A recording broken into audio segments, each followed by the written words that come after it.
you've also suggested, sir, in the book there is a cast of villains, if I may use that. Jairam Ramesh, Ahmed Patel, even President Pranab Mukherjee, who was then a minister, Arjun Singh, M.K. Narayanan, all were trying to undermine the Prime Minister. At the same time, you suggest that the Prime Minister and Sonia Gandhi had an excellent relationship. So am I to understand that these Congress leaders and bureaucrats were acting on their own, not on behalf of Sonia? They were being more loyal than the Queen, if I may say so. First of all, I would not call them cast of villains. Some of them are political leaders, some of them are civil servants, the names you mentioned. They were certainly not villains. I think some of them regarded themselves as political seniors to Dr. Singh. Certainly Arjun Singh and Pranab Mukherjee regarded themselves as his political seniors. And as political seniors, they probably felt that they didn't owe him the kind of regard that a minister would normally have to show to the Prime Minister. As far as MK is concerned, I think he felt he owed his job to Mrs. Gandhi, so which I've recorded in some detail what happened when he was appointed. I wouldn't call them cast of villains. I think it's the nature of the kind of arrangement which I've discussed in some detail, which resulted in different people behaving in different ways.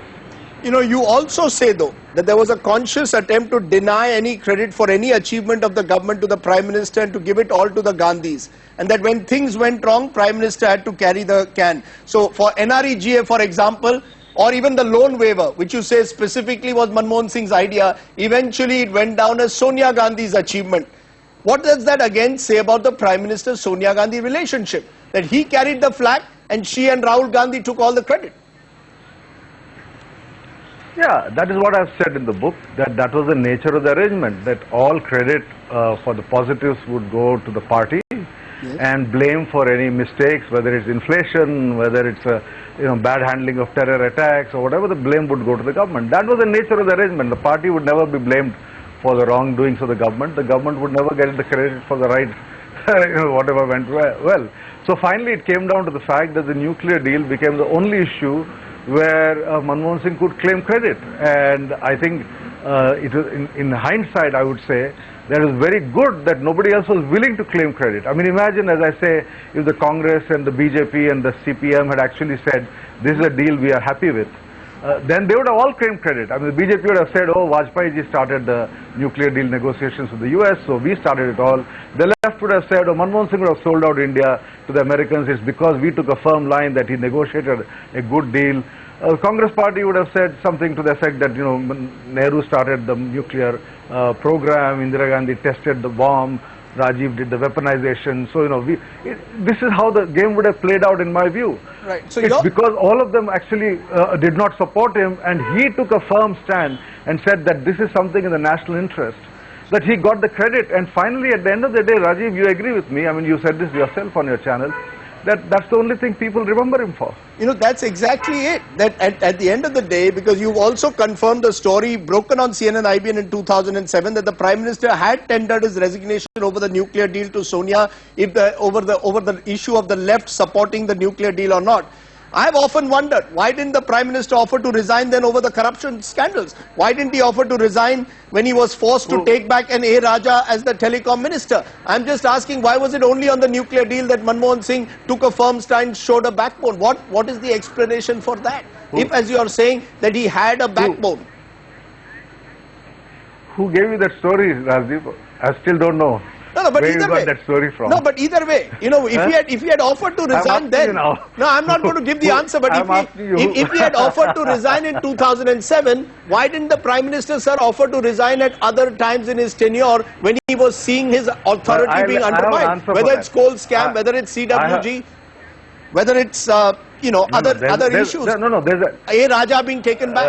Rajiv, I know, I got your question. There is a legitimate answer to that question. Yes. The legitimate answer is that in the case of the nuclear deal, the cabinet had approved an agreement with the United States. Yes. The 123 agreement. It was approved by the cabinet. So therefore, India was in a position to communicate to the US that yes, we have now a deal.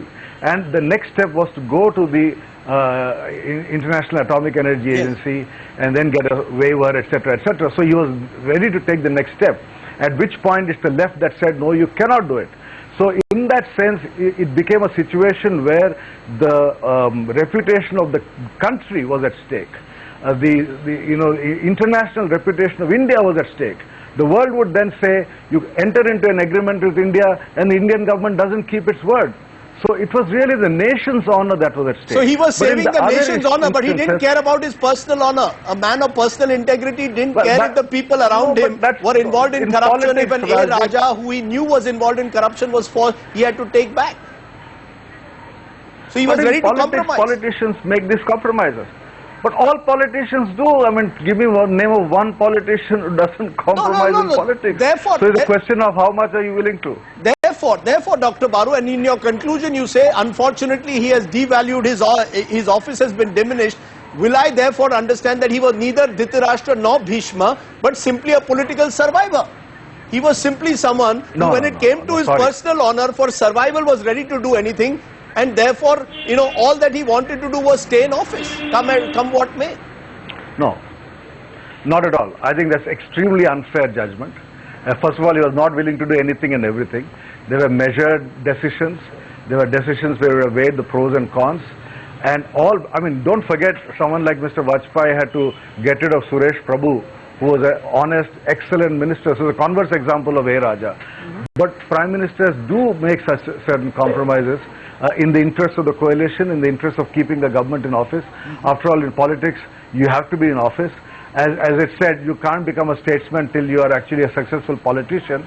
And at the end of the day, the Prime Minister went back to the people of India in 2009 and they voted him back to power. So, in a political sense, he succeeded. So I don't think you can pass such a kind of sweeping judgment against him.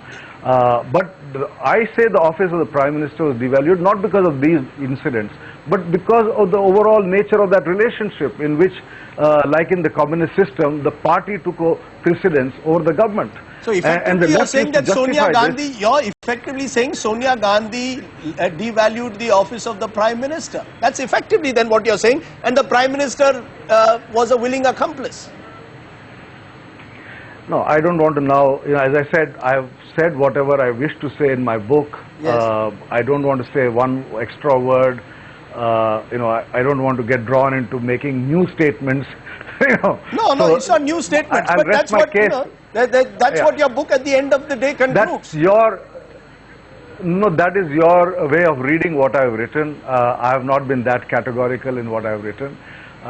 But let people read my book and decide for themselves whether I've been fair or unfair or correct or incorrect, or whether this is fiction or fact. Okay, we're going to leave it at that, Dr. Baru. Effectively what you're saying, though, at the end of the day, is your book has set the cat among the pigeons as far as this UPA government is concerned. Sanjay Baru, appreciate your joining us on The Accidental Prime Minister.